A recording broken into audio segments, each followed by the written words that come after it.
I have a 2-year-old daughter. I have a 2-month-old son. When I'm sleeping, it's a good thing, especially if they happen to be sleeping too. When I am not sleeping, obviously that's a really bad thing. The times I get the least sleep are times like this. I'm sure at some point you've been asleep, thunder has woken you up, you have rolled over, pulled out your laptop, and make sure it didn't just kill your servers. Anybody here been through that situation, or at least thought about it?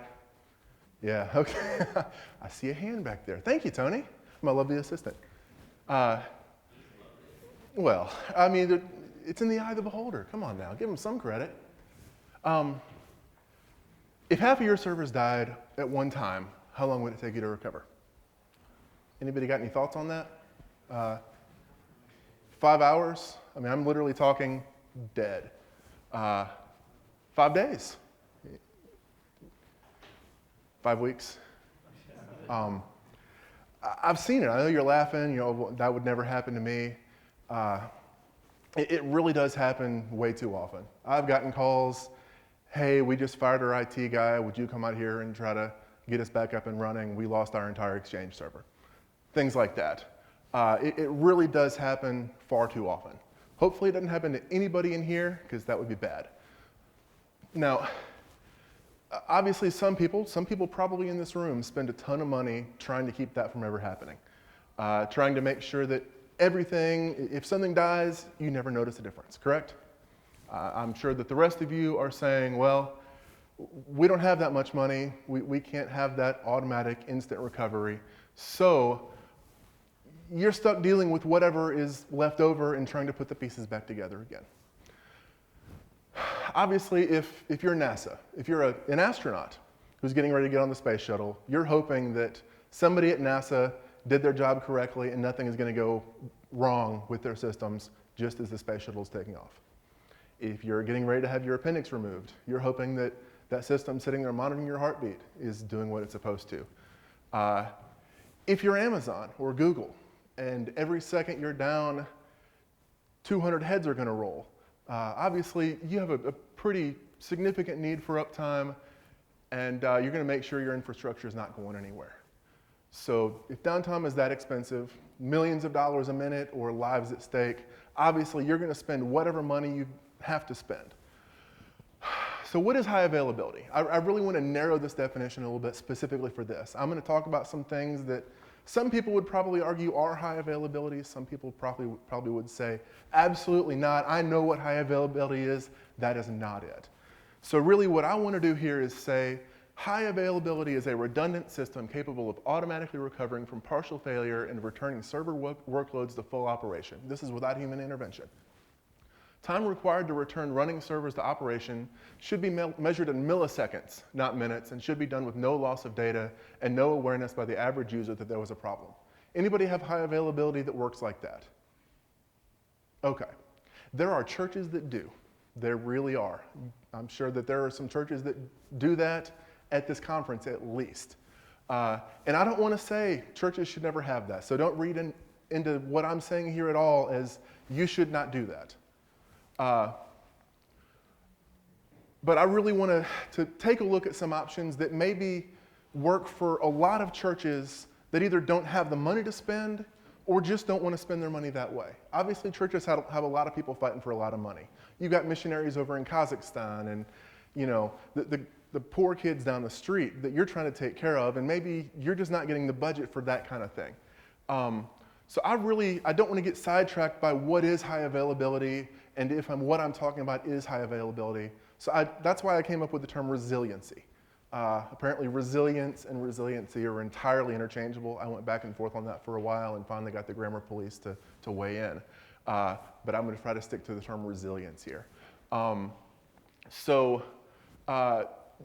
This right here is what you will commonly see people call high availability. You've got shared storage up there. Let's see if my laser pointer works. You've got some shared storage. You've got some VMs running on that shared storage. And you've got a couple of servers, HyperV, VMware. I'm sure there are a lot of people running a lot of other things, maybe even in this room. Anybody running VMware right now? Okay, anybody running HyperV right now? Anybody running anything else? What are you running? Zen server. Okay. This is what a lot of people do for high availability. They have a couple of hosts connected to shared storage, and if one of these hosts died, you fail over automatically to for that shared storage to connect to the VMs to that other host. So everything's happy. You may drop a couple pings if you happen to have a ping going at that moment. So what I would say, though, is that that's not really a true high availability solution. What happens if your SAN dies? That happens a lot. When your SAN dies, you just lost both hosts full of servers. So this is really more of a high availability solution. You've got your two SANs there. Maybe it's Fiber Channel, maybe it's iSCSI. Whatever technology you're using, it's shared storage that both hosts can address, or however many hosts you've got. Maybe you've got 20 host servers all connected to shared storage. At this point, shared storage 1 is replicating all the data to shared storage 2. Even if that SAN fails, you're still up and running over here. So this is more along the lines of a true high availability solution that is as far up that line of high availability as you can get. There are no gray areas here. So the problem with this, obviously, to get this system versus the last system I showed you, you're now looking at two SANs. What is the most expensive thing on this screen right here? The SAN. By far, right? I mean, you're looking at a factor of probably somewhere between 5 and 10 to 1 the cost of a SAN versus the cost of a server. That's just the way it works. SANs are expensive. Replication for most SANs is an add-on feature. So you get your second SAN, now you've got to buy the additional replication feature to keep those two things synced up. So now you've got a lot of money. How much is that money really worth to you? 100% uptime problem. Uptime is expensive. Billion-dollar companies pour money into their networks, and they still have outages all the time. How many times? I was talking to someone yesterday that their Office 365 was down. Google, it's major news when Google goes down, but it's still in the news a lot. 99%, pretty easy. Anybody think they have 99% uptime? Anybody? Okay. Okay, yeah, I agree. Most people in this room probably have 99% uptime. And some churches have the budget to make that happen, to make not just 99%. Here we go. 99% is about 87.6 hours of annual downtime. Anybody now say they might have 99% uptime? Okay, probably a few more hands in this room. You just don't even realize 99% really is easy. You could probably turn a laptop on somewhere in your building, turn updates off, and get 99% uptime. It'll probably stay up for a year. It may be unusable at the end of the year, but it'll still be running. 99.9%, 8.5 hours of annual downtime.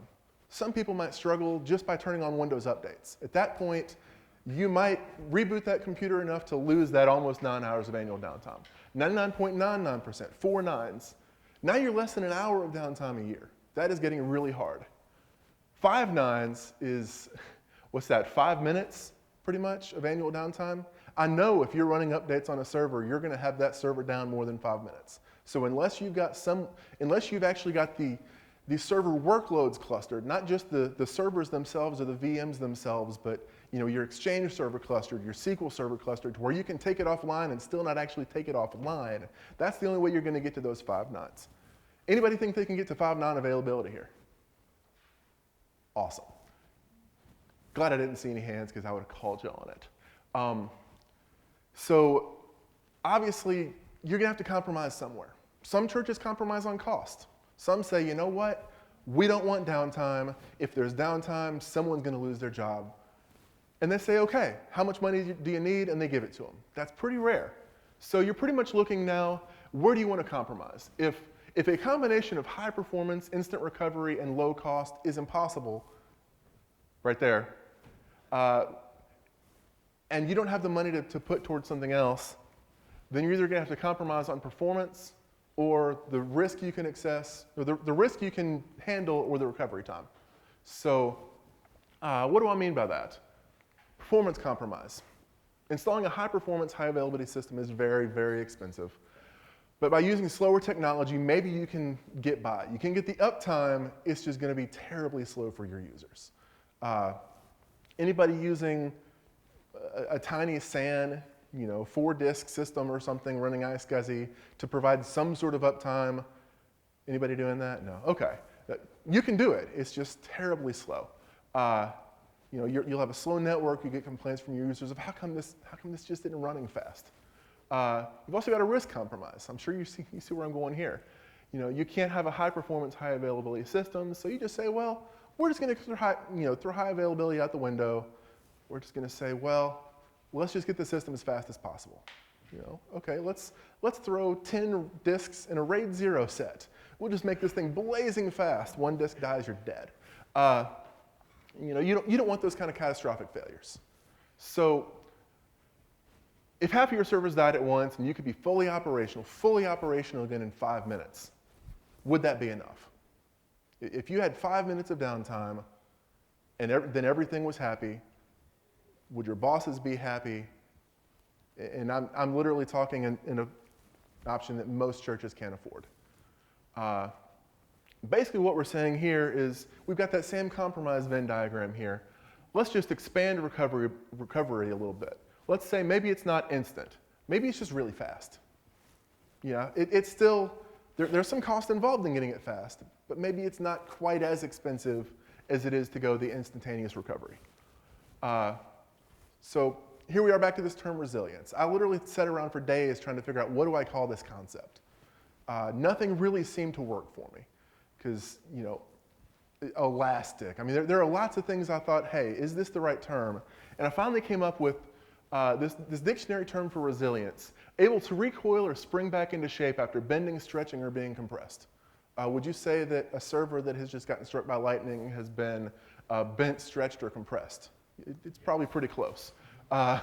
Able to withstand or recover quickly from difficult conditions. So this is what we're talking about here. We're not talking something that can just automatically, instantaneously be happy. But we're talking about something like an underwear waistband. You can pull it, you can stretch it, it goes back into shape. Obviously, if someone comes along and does an atomic super wedgie, maybe it's done. We're also talking about a stress ball here. You squeeze it, you squeeze it, you squeeze it, it always comes back to the right shape. My daughter can turn a stress ball into a piece of, a pile of stuff. So we're not talking about that either. But, we're really looking at how can we solve some failure points here. Oh, and by the way, back to here. If you have a catastrophe like this, you probably want those in your recovery kit. Just go ahead and pre-pack them. So we're looking at some failure points here. Network failure point, a switch dies. Is that going to be able to recover pretty quickly? Maybe we can even make that just about automatic. Server components, complete systems. What happens if a complete system goes down? So let's start with a resilient network. How can we make the network more resilient? And I'm specifically going to target HyperV here just because that's really my area of expertise.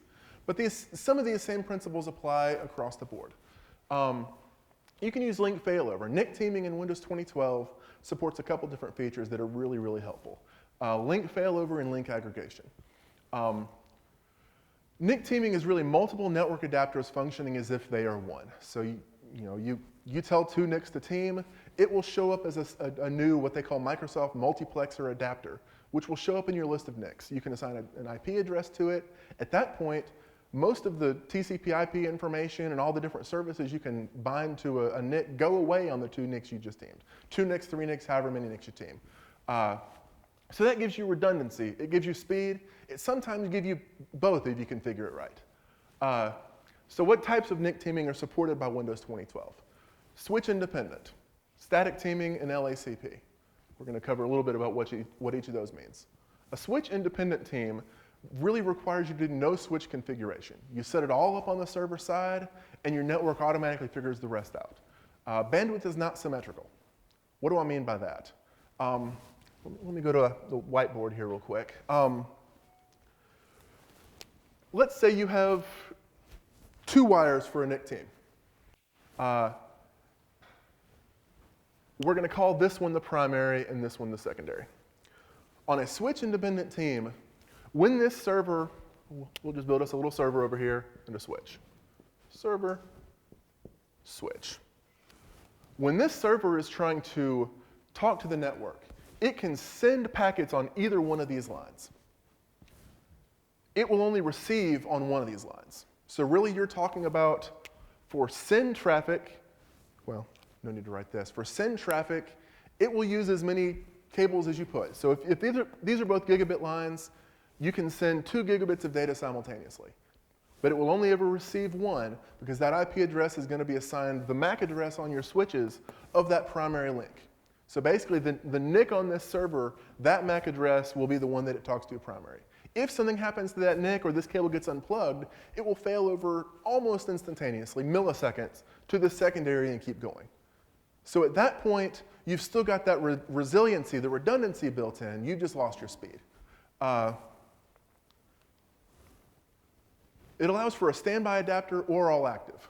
You can literally just say only use one if you really want to. I don't know why anybody would do that for most circumstances. We will talk about one that really makes sense. But if you set it to primary and standby, then at that point, it will only talk on that one. It'll only use that. You could set multiple active and then maybe one standby if you wanted to. But this way, you get the redundancy plus the speed boost for outgoing traffic. Now let's talk about static teaming. Static teaming does require you to touch the switches. For every NIC that you're going to be plugging in, it has to be, you have to find the port on that switch and configure it for static teaming.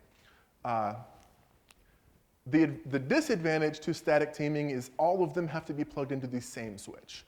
If you've got 4 switches out there and you have 4 ports on your server, you can't plug one port into each switch. You have to plug them all into the same one. There are a few companies, few manufacturers of switches that have found ways around that that are very proprietary. I don't really want to cover that because honestly, I've never seen them work really well. Anybody using that? Okay, great. I'm not going to touch on it then. Bandwidth is symmetrical. So here again, we have a server with 2 NICs connected to a switch. This server can talk on both of those for both send and receive because now the switch knows the MAC address of each of those, but the switch is going to create a virtual MAC address for that team. And it is going to assign that team's IP address the virtual MAC. So now the rest of the network is communicating with the virtual MAC. It can send traffic down either one. The key here to remember, though, is you are never going to get a single packet stream connected at 2 gigabit per second. You can get 2 packet streams connected at 1 gigabit per second each. Why is that? TCP/IP pretty much limits it that way. Let's assume, just for an example, this is one reason it was designed this way. Let's assume you have 2 cables. You didn't have 2 cables that were exactly the same length. You didn't want to cut it and re-terminate, so you grabbed a 3-inch cable and a 4-foot cable. So that's 4 feet, probably 3.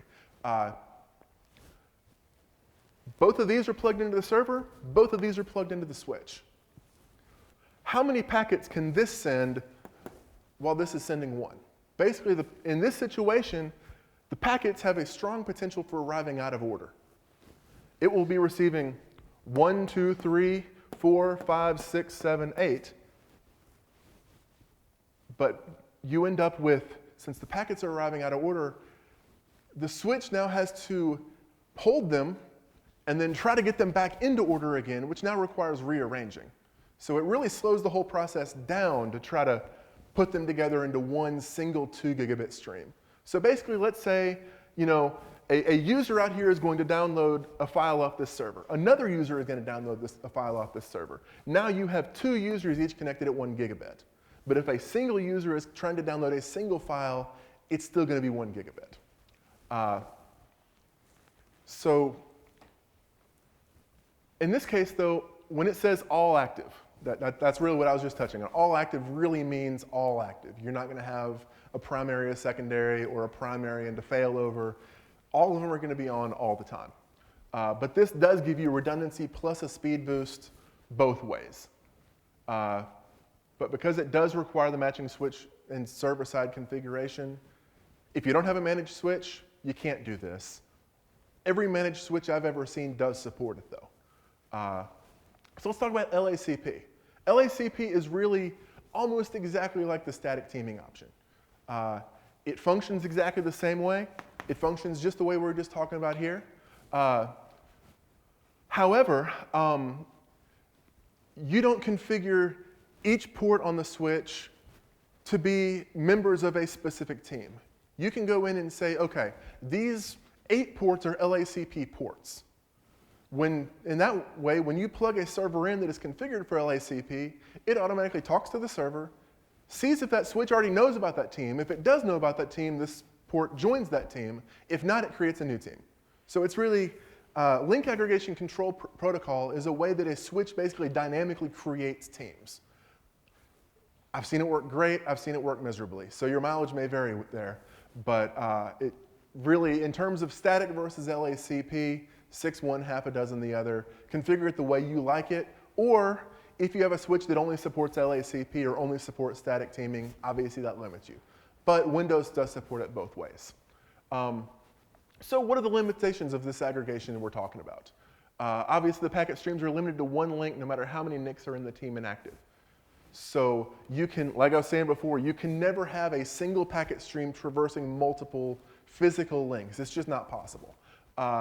And static and LACP teams must have all ports on the same switch. The nice thing about the first type we talked about, the switch independent, is you can plug 1 port into 2 different switches.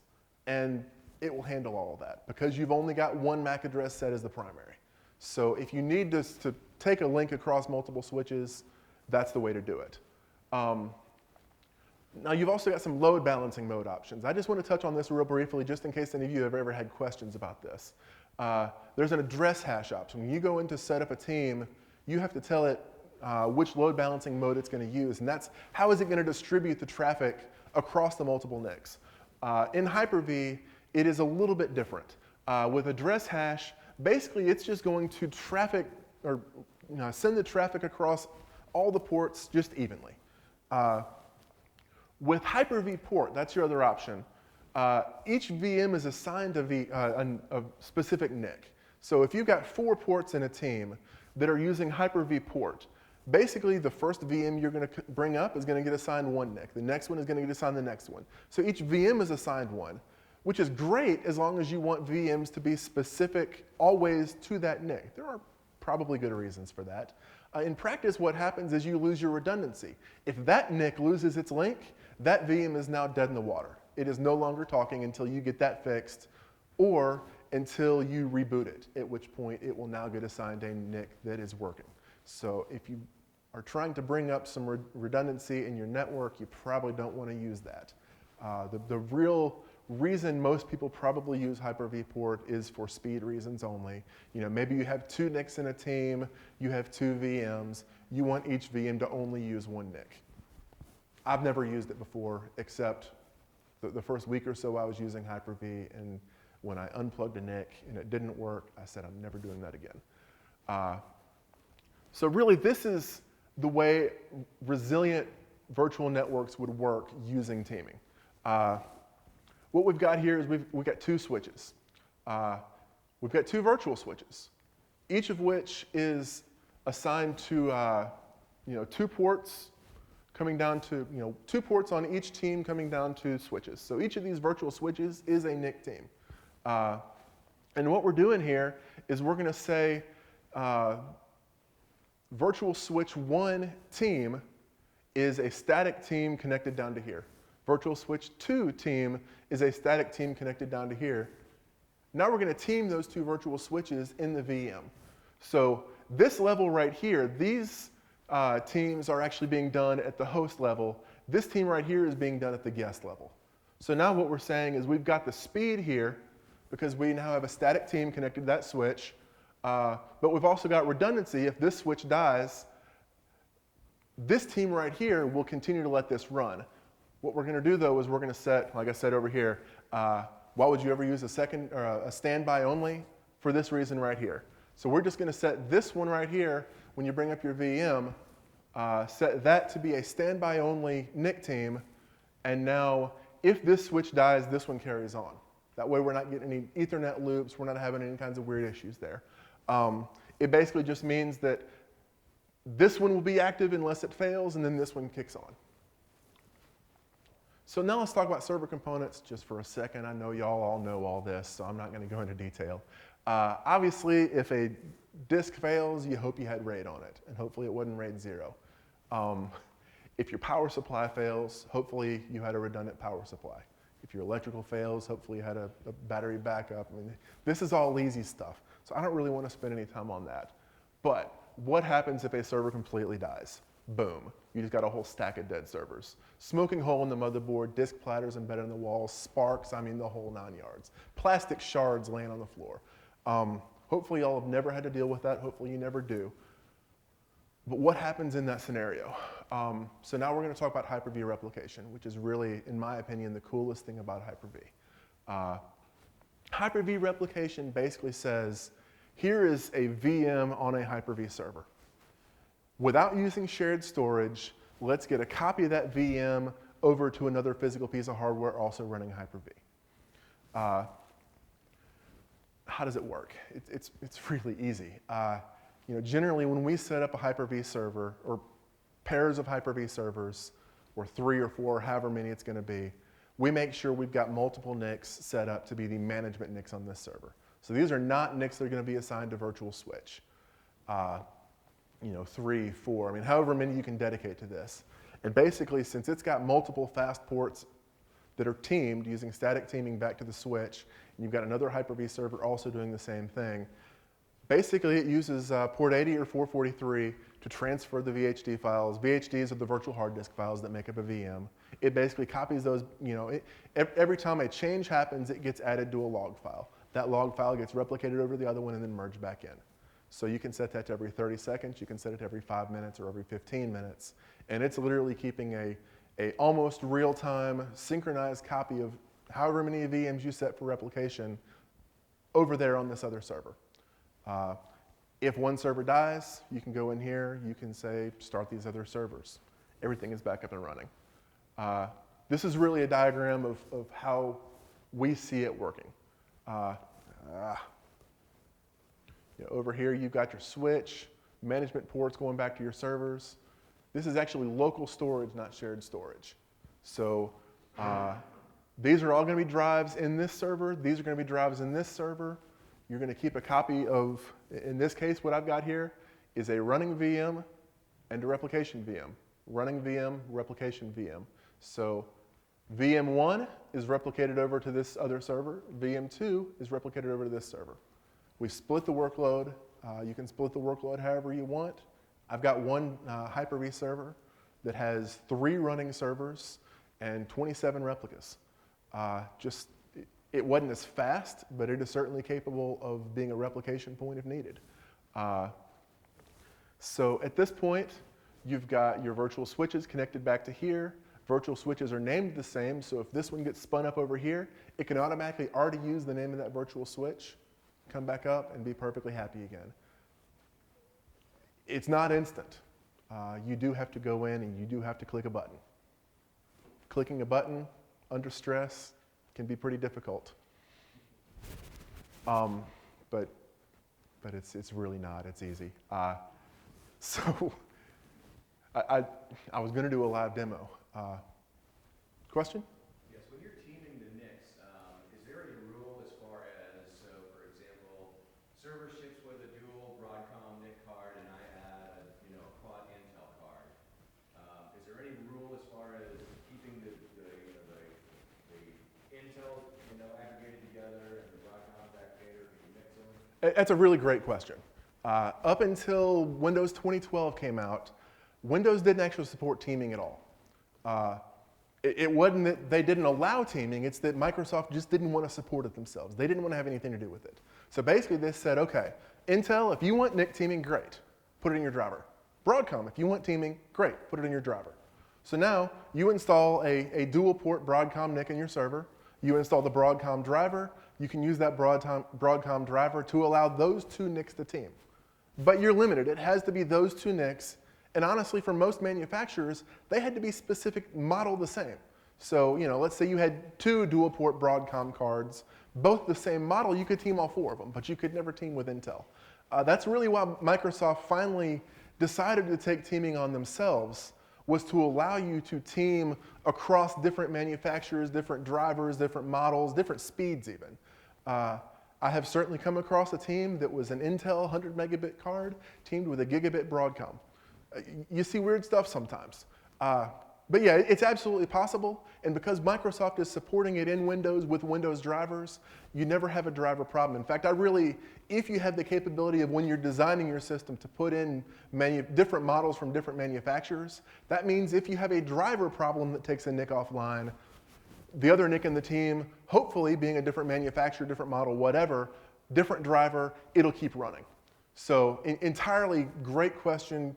Really great use of technology to have different manufacturers. If you have different manufacturers you support and use all the time. I really had every intention of doing a live demo today. Technology has not cooperated. When I was doing the test a few minutes ago, everybody was using so much bandwidth that I just couldn't keep my RDP session open. So what I was going to do was have y'all connect to my website and then fail over my web server to a different Hyper-V server. So y'all will just have to trust me. It really does work. So let's just move on. Advantages of replication. You have the performance of local disks. Does anybody know, I'm just going to throw out a number here. Let's just look at PCIe 2.0 X8. Anybody happen to know off the top of their head what the throughput is for the PCI Express 2.0 X8 on your motherboard? It's 32 gigabit per second. Anybody happen to know the rated throughput, the theoretical throughput of a SATA 3 or SAS 2 drive? 6. Okay, great. 6, you're right. So if a single drive can put out 6 gigabit and your PCI Express bus, I use 2.0 X8 specifically because that's what the RAID controller I was looking at the time was using. If your PCI Express bus can handle 32, a single drive can put out 6, and you're connected to an iSCSI disk over gigabit. How many drives, or how many NICs for iSCSI do you have to equal the throughput for one SATA 3 drive? If you've got an iSCSI array, maybe it's running 10 gigabit. Anybody have a 10 gigabit iSCSI array? I rarely see hands come up. Awesome. 10 gigabit iSCSI is not 10 times more expensive than 1 gigabit iSCSI, but it's still a lot more expensive. The NICs for 10 gigabit, the cables for 10 gigabit are more expensive. Most of the time when I come across an iSCSI SAN, it's 1 gig or it's fiber channel. If you're using 4 teamed NICs at gigabit to connect to an iSCSI SAN, you have the total throughput of less than one single hard drive could give you. You have shared storage, but it's slow. You got to remember too that there are no SATA drives that can actually do 6. Oh, absolutely. It is. The interface. It is purely theoretical. When they say 6 gigabit, what they mean is, yeah, if you had exactly the right file at exactly the spot on the hard drive that we tested for, you could probably get somewhere close to this. But it's still going to be faster than 3 gigabit. It's kind of hard to sell a 6 gigabit drive as an upgrade to a 3 gigabit drive if the 6 gigabit drive is not at least faster than the rated or than the actual throughput of a 3 gigabit drive. So basically, when you're talking about a SAN, you're talking about the main benefit you're getting, unless you can throw money at it like crazy and get the fastest iSCSI or fastest fiber channel there is, and literally the fastest there is, you're still way, way slower than you would be on the local PCI Express bus. Yes, PCI Express bus is rated at 32 gigabit. Does anybody know about the actual speed you're going to get of a 1 gigabit per second NIC card under ideal circumstances? It's about 800. And I test this all the time on all kinds of servers. If I copy a file on a server from a local disk to a local disk, and then copy that same file across the network to another server that is fully capable of handling it way faster than this, 800 to 850 megabit per second is about the limit you're going to get And I'm not talking about iSCSI. I'm talking about SMB. I'm talking about anything. So you're never going to get that full 1 gigabit. You're never going to get that full 32 gigabit. But the goal is really how can we get as close as possible to the speed we need to do what we need to do. And certainly local storage is way less expensive than shared storage. At the same time, it's less expensive. It is way faster. I consistently copy files on a local RAID 10. I can get somewhere around 800 megabytes per second. On a remote RAID 10 going across gigabit, I never see it go over 113 megabytes per second, which if you do the math, somewhere 850 to 900, something like that, megabits per second. So by keeping that storage as close to the server as possible, you boost your performance at the expense of, if you lose that RAID array, it dies. And usually SANs are more reliable than local storage. No argument there at all. I don't know what they do with SANs. Somehow those things are a lot more rock solid than the average server hardware you're going to get. I'm not saying that the average server hardware can't maintain uptime of 2, 3, 4 years in certain circumstances. But you just don't hear about SAN reboots unexpectedly quite as often as you hear about blue screens or any of the other crashes that you want to describe. So by having the shared storage, you get some additional reliability. You also get the features of automatic failover. But by having local storage, for less money, you get way more performance. And obviously the cost versus true clustered VMs on shared storage, the cost is no comparison. Let's say you go out and buy 2 really, really, really, really nice servers with tons and tons of local storage, all of it connected to, all of it in one huge RAID 10. You're going to spend way less than you would on probably a single SAN, even if that SAN is not terribly high performance. So what are the disadvantages of replication? Well, we are going to have to compromise somewhere. Manual intervention required, like I said. It's not going to be automatic. If you get a call in the middle of the night saying, hey, our web server is down, oh no, there's panic, you can have it back up in a couple minutes. But you might still get that phone call if someone is up and particularly caring. I said it replicates every 30 seconds, every 5 minutes, or every 15 minutes. And because of that, in a true hardware failure scenario, there is a potential for some data loss. How many times on a network the size of your church does a user click save on a file? Anybody have any concept of that? Say what? When they close it, okay.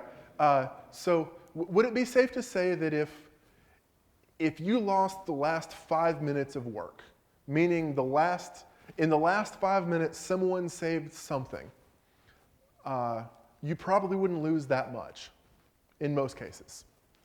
That is really the target market we're talking about when it comes to using replication, is if you lose just a tiny, tiny bit of data, but you turn that smoking hole in the ground back into running servers again, is that okay? And maybe it depends on what the file is.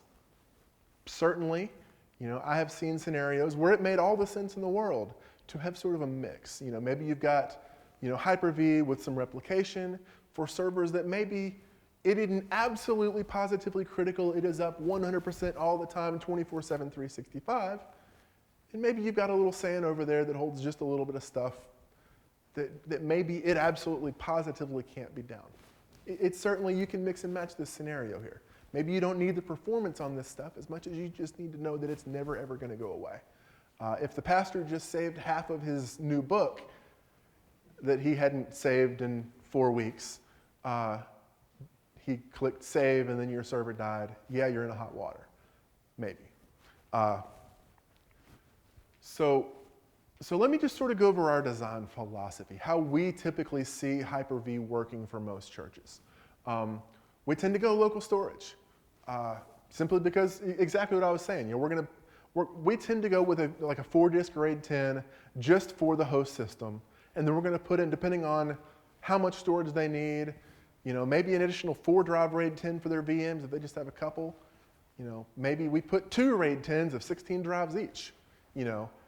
If they really, really need lots of speed or lots of storage. Certainly RAID 5 if all they really need is capacity.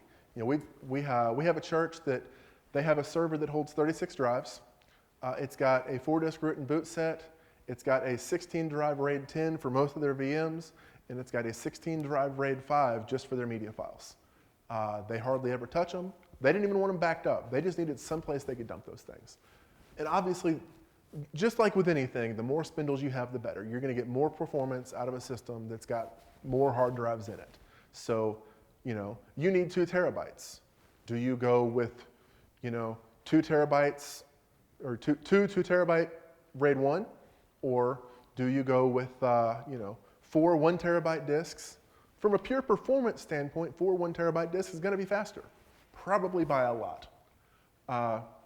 We tend to throw lots of NICs in. Sometimes I have a customer that just put in a server that's got 12 NICs in it. Those are split between the management of the server, the replication of everything, and the VMs. Certainly, we're going to use the link aggregation and teaming that we've talked about. I don't often find myself in a situation where the customer wants NIC teams spread across multiple switches, because most of the time, my customers have a 48-port core switch. All of their other switches connect back over to that core. They want all their servers connected to that core. And if that core switch dies, it's done anyway. But it's kind of hard to figure out a way to get a second switch into that mix when everything else on the network is coming back to one point. How do you put a second switch in there? Now you're talking spanning tree, now you're talking, there's a lot of complicating factors, and they just don't want to deal with all that complication. So, typically what we end up doing is static link aggregation for all of the NIC ports connected into one switch, maybe 2 if they happen to have a second switch there for servers. It just doesn't happen very often, and it's not usually for the redundancy aspect as much as they just don't have the NIC ports. They don't have the available switch ports. We put gobs, lots and lots of RAM. RAM is really going to be the single limiting factor that determines how many VMs can you put on a host. It's just the rule. A server can boot if it's got RAM, even if the hard drives are just loaded to capacity. It may be slow, but it can still boot. It can still turn on, it can function. If there isn't enough RAM, if a server is set for 4 gigs of RAM and you only have 3 available, that server is not turning on. So the more RAM you have, the more servers you can have in there. 64 gig is about the lowest we ever put in a server. I've got servers out there with 256. One of the servers I have running 256 gigs of RAM currently has 29 running VMs and 7 or 8 replicas. The problem there is finding something to replicate all of that stuff to that could actually boot. So we also throw a lot of cores in there. Every core you have, every physical core that you have, it can be assigned as a thread. Every VM you have, every processor you assign on that VM, if you have a VM you assign 4 processors, it literally assigns that VM 4 threads that it can assign to a processor. So the more cores you have, the more threads you can have, which means more virtual CPUs can run simultaneously. That's just simple math right there. A lot of people say never, ever, ever oversubscribe, meaning if you have 16 physical cores in a server, never assign more than 16 virtual CPUs. I don't subscribe to that philosophy. Anybody in here? Okay, great. Basically, if a server is not doing anything, why do we really care if it's got a core specifically set for it? If a server has 4 cores and only 3 are available, at least 3 can be running while it's waiting for a 4th. HyperV, VMware, all of them allow you to say, let's assign weights to different servers. So if this server is waiting for a CPU, we know who wins. If this server has a weight of 100 and this server has a weight of 50, well, The one with a weight of 100 needs that processing more than the weight of 50 does, so we'll shift it around and make sure that this one doesn't have to wait. So that way we can sort of control, even if you're oversubscribing some. I wouldn't assign 700 virtual CPUs if you've only got 6. Let's not go too crazy here. There's only so much you really want to do, otherwise the system is just constantly fighting for resources. But all of this, oversubscribing can be controlled using weighting if you get in that situation. We also, for most of our customers, we like to use the philosophy new every 2. Basically, we try to make sure that if a customer is only going to have 2 Hyper-V servers, they have one that is no older than 2 years and one that is no older than 4 years. When a server gets to 4 years, that server gets taken out of the mix, put in some other role, a new server gets put in, and the stuff can get shifted around. That way, probably at least one of your servers is still in warranty, and most of the time both of your servers are in warranty, even if it's just a 3-year warranty. It gives you just a replacement cycle, and it means you're never in a situation where, okay, well, this server is 5 years old and we can't get rid of it. It also means that maybe you've got 2 really reliable platforms. Most servers these days are going to be able to survive to 4 years without too much trouble. And the way technology is changing, it's going to have probably enough speed to be able to keep up as well. So this is really, based on the philosophy I was describing of the teams at the host and the guest level, this is really the complete package. You've got 2 VMs with local storage. You've got the teamed NICs here and the guest. You've got the teamed NICs here and the host connected to 2 switches. This is really an ideal scenario in terms of the network side. And this is really, let's take this all one step further.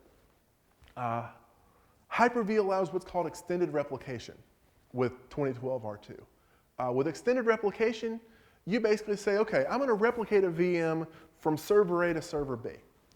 Well, once it gets to server B, why not let it replicate one step farther on? So now you got 3 copies of it. Maybe any of y'all have multiple campuses. Do y'all have pretty decent bandwidth between your campuses? Or are they close enough you could even drive back and forth every once in a while? If you've got decent bandwidth between your campuses, there's really no reason you can't set up 2 Hyper-V servers at your main campus in your main server room, and another one out at some other site, and you keep, as much as possible, your primary failover at your main site, but then you've also got a failover point over to your other site that's just in an absolute possible worst case scenario. The building just got completely wiped out by a tornado, and our servers are somewhere in Kansas somewhere. If y'all are from Kansas, then I guess y'all just got some new servers. At this point, maybe you're only a couple miles away. If your building burns down, probably a couple miles is all you need. Even in a tornado, probably a couple miles is all you need. In an earthquake or hurricane, maybe that's not quite enough. At that point, you're probably going to find some other solution. But in this case, you could literally fail over from your primary to your offsite replication without really losing anything, and probably all of this for less money than you would spend on a true high availability, always up, automatic failover system. The other nice thing about replication is you can say, I want to keep so many copies. So when it replicates, it's literally taking a snapshot of your server. It can keep multiple snapshots on the replica copy at the same time it's only keeping the primary snapshot, the running copy on the original server. So, I wouldn't say this is a backup strategy. You're not going to end up with, over here, we don't need tapes, we don't need offsite storage because we've got a copy of our running servers offsite. What happens if someone deletes a file? If you run really, really fast and go restore that file off of your running copy, you do a failover, you pull that file off, maybe you can get it. I don't know, there are too many question marks there to even consider that a true backup. But from a standpoint of, maybe you don't keep all of your servers. How many DCs do y'all have? Active Directory Domain Controllers? 4? Say what? 1 at every site. You know, let's say you've got a church down the street. You know, y'all decide, hey, you're using Hyper-V, we're using Hyper-V. Let's just set up a wireless bridge between the two sites just so we can keep a replica of the really, really, really important servers, just in case. Y'all just set up a little partnership there, spin it up, everything's happy. I see stuff like that all the time. So, you know, basically, you know, maybe you keep a copy of your domain controller, maybe you keep a copy of your CHMS, your Shelby, your Arena, your ministry platform, you know, whatever, the self-hosted stuff that is just really absolutely critical, and you assume that, well, we can get everything else from tape later. This is the stuff we need to survive that week that it takes us to get a new building when it just got wiped out. So I just want to open the floor up for questions now, discussion, ideas, commentary, whatever. I know that y'all are going to have some questions, and I want to make sure we have some time to address them. What time is this over? 3:30? Great. Then we have 20 minutes. Where does Azure come in for all that? It's a great question. It really is going to be, Azure is really going to be more of a cloud services mentality. You know, you can certainly have portions of your Active Directory with your Azure domain controllers and things like that. I don't know of anybody that's using any kind of Azure Hyper-V replication. Maybe someone is, and I'm just not aware of that. So I don't want to say it doesn't exist. I just haven't heard of it if it does. We just talked to CTV and they quoted us on helping us to replicate to Azure. Okay. And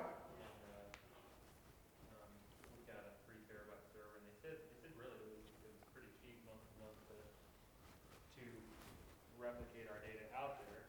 If we were ever to go down and need to spin that up out there, it gets more expensive Yeah. to pull it down. But they quoted us about $6,000 to walk us through it with IT people on site. So this is literally a Hyper-V replica that's going to be an Azure server. Okay. Yeah, great. I hadn't heard of that. System Center, Okay. having a VM with System Center on it. and Okay. the other things. Great. Yeah. I don't That's know if we're going to do it. That's why I was asking the question. Yeah. See if anybody's done it here. you know, we have toyed with the idea of, you know, offering a monthly service of, you know, do you want to keep a domain controller replicated at our data center or something like that? We just haven't done it yet, just because too many other projects. But yeah, I mean, certainly, you know, finding places to replicate your stuff off-site is killer. The one problem we have seen, even with local replication, is sometimes it gets out of sync and you have to replicate again. This generally happens, you know, a server gets, you know, someone shuts a server down for 3 days. Don't know why they did it, they just did it. You know, maybe, you know, Friday you decided you just needed to have that server down for a little bit while you worked on some other stuff or something. I don't know. But, you know, we come across this sometimes, and when that server gets booted back up again, it wants to do a full resync. The other challenge is, let's say you decide to add another VHD file to a server. The officially supported way to take a server that is replicated and add another VHD to it is to disable replication, get your disk added, re-enable replication, at which point it'll resync everything.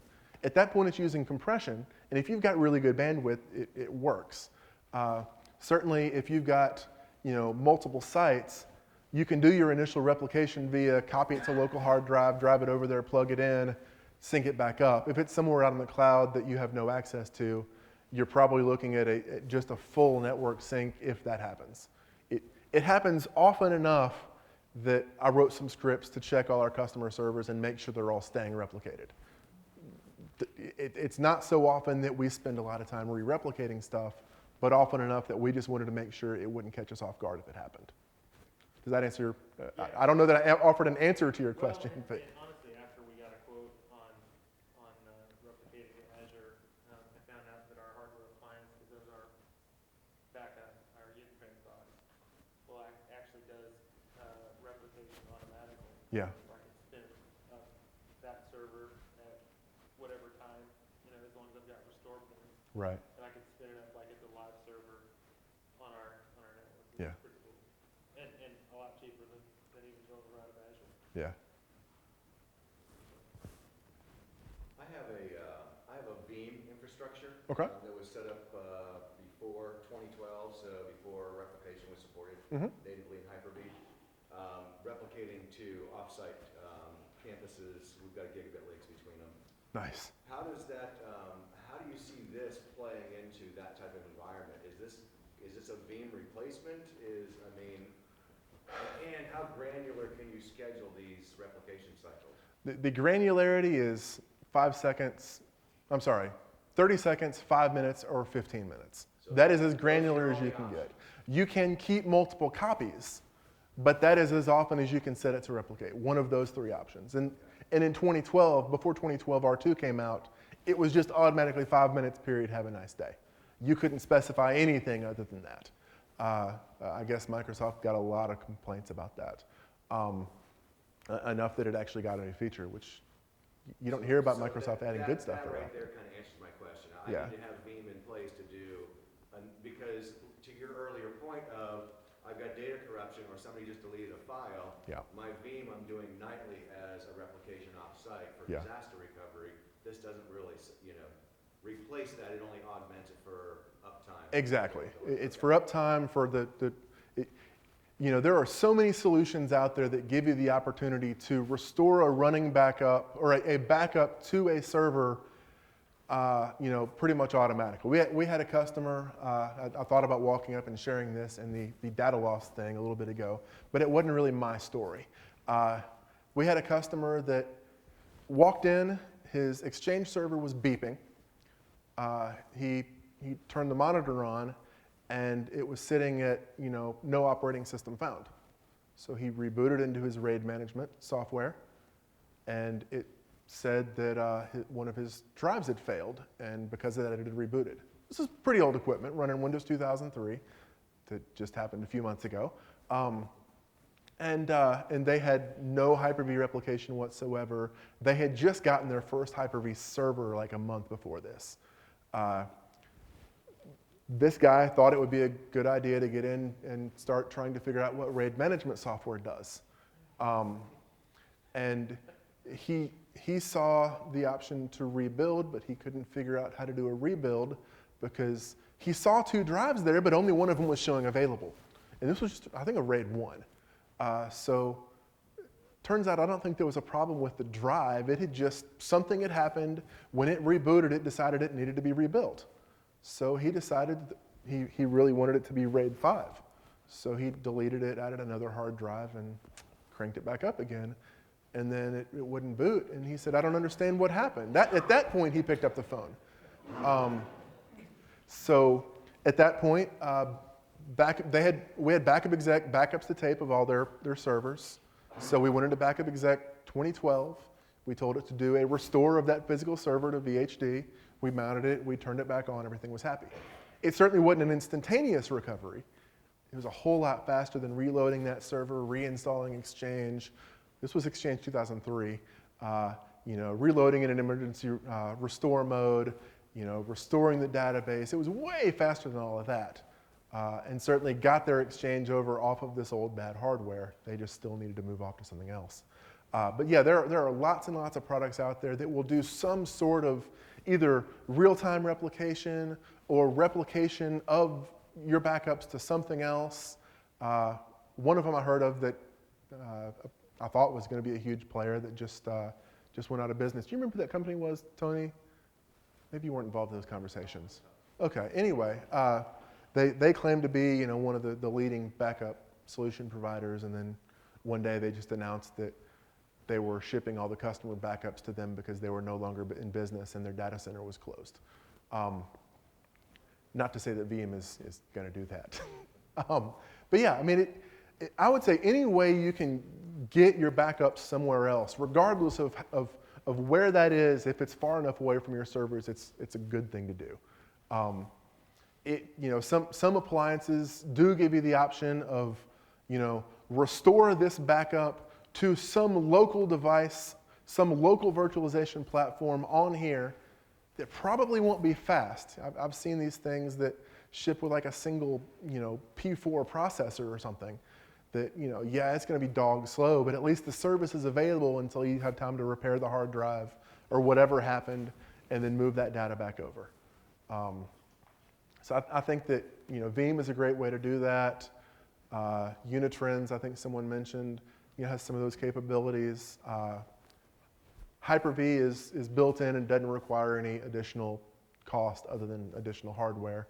So it's just the way we've chosen to do it. Veeam, some of our customers use Veeam and absolutely love it. Other questions? Comments? HyperV is the only thing that needs to have data center license for a host. Yeah, let's talk about licensing real quick. With Hyper-V, Microsoft has given us a couple different licensing options. There's a free option. There is a Microsoft Hyper-V server that is literally just a stripped down Windows Server Core install. Absolutely free.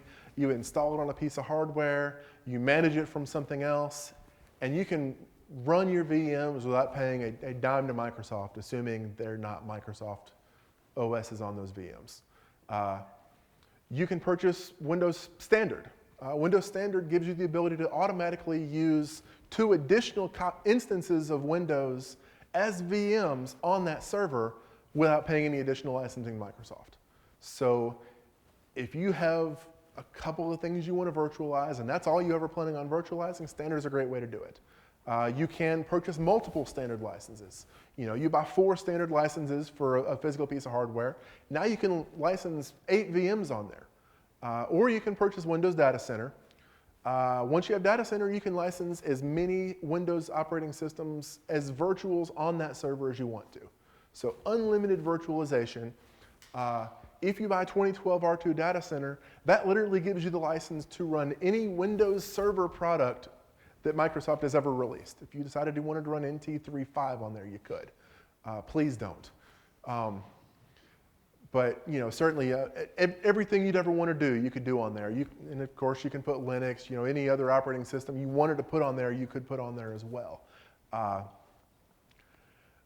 Data Center is licensed per processor instead of just buying one for the server. So for every processor you have to buy a license for that.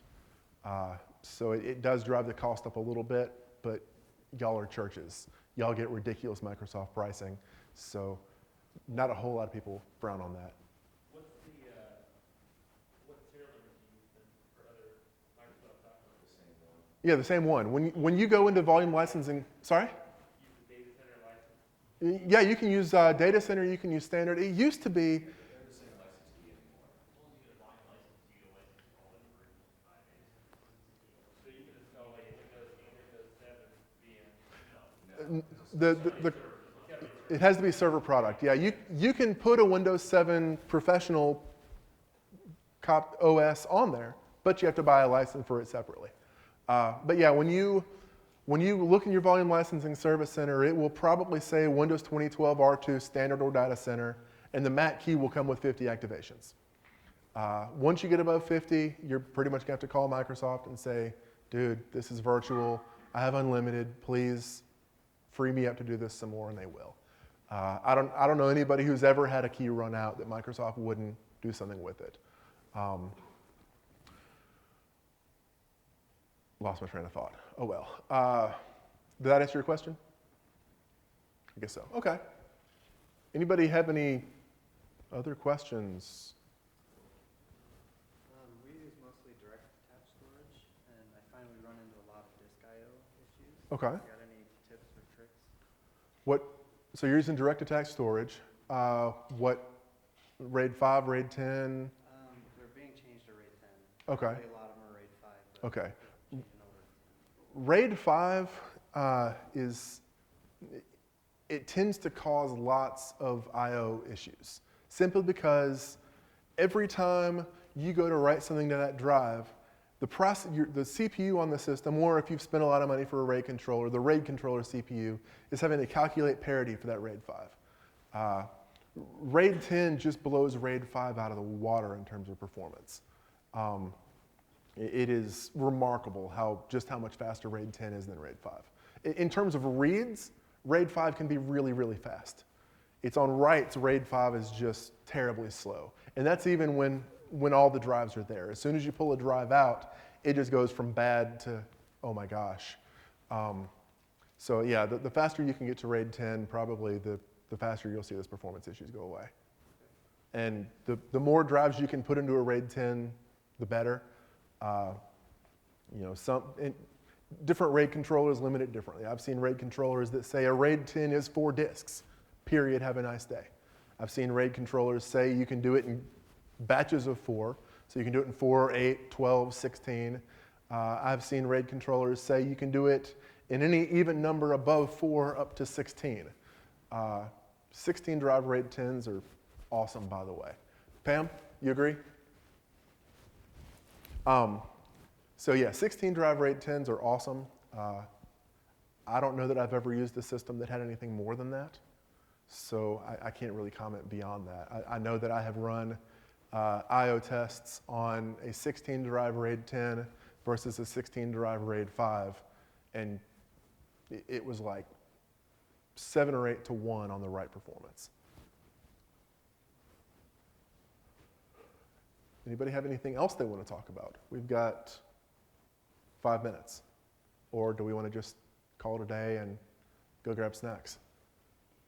I guess I'm a little practical question. Yeah. So we were on our HyperV server last week, and transference of files, we were getting maybe 110 megabytes per second. Okay. And all of a sudden, it just slumps down to like 7 or 8. And I'm watching the meter, and it just drops. What's the first thing that you look at? So were you copying it from the server to itself? I was copying from my laptop. Okay, so this was going across the network. Was this over wireless or was this wireless? Wired. Oh, wired, okay. At that point, that's a good question. I've noticed the HyperV server sitting more at the 10 megabytes per second range than up in the 100. Really? I'm really surprised to see it up at the 100, and then all of a sudden it just kind of slammed down to that range that I typically see it at. So I don't know if it's drives, it's RAID 5. I would say at that point, probably check the network cabling. It almost sounds like maybe it's reverting over to 100 megabit or something instead of gigabit. That's just the first thing I can think of. Yeah, I don't know. I mean, anybody else have any thoughts on that? It's just not something common that I've seen, for sure. But I'll be happy to talk to you and see if we can come up with a solution. Were you pushing or pulling the call? I think I was pushing. They were pushing to the RAID 5. Yeah, RAID 5, okay. RAID 5 writes are going to be a lot slower than RAID 5 reads. And starting about Windows... It started though. That high. Starting about Windows 2008 R2, when you copy a file, if you go in and you look in Task Manager, you'll see the memory just start to go up and up and up and up and up and up and up and up. And what it's doing is it's writing that file to memory and then copying it from memory to the drive once the drive has time to do it. One of the things we do when we're burn-in testing the servers that we sell is one of the guys I work with he wrote just a bunch of batch files. And he just literally went out to our FTP server, bunch of stuff that we had on there that was just old stuff no one was using anymore. He just copied this whole folder down. It was, 1K files, 3 meg files, 2 gig files, just a whole smattering of sizes. And typically the servers we sell are going to have probably 3 volumes on them. There's going to be the root and boot set. There's going to be one we set up just for like server images, ISO images, things like that. And there's going to be a drive specifically for VMs. And he runs this batch file to copy files from the C drive to the image drive, from the image drive to the VM drive, and from the VM drive back to the C drive again. And it just constantly reads and writes these files across all 3 of these simultaneously. And when he first starts it, you just see the memory just peg. And then it slowly starts to go back down as it starts to write again. And then one of the things will finish and it'll start deleting. You'll just see it drop down. And then boom, it's back up to the top again. So yeah, it could absolutely be moving that stuff to memory and then pulling it back from memory and putting it on the hard drive. At that point, RAID 5 write performance could easily be what you're seeing there. And I guess we're pretty much out of time.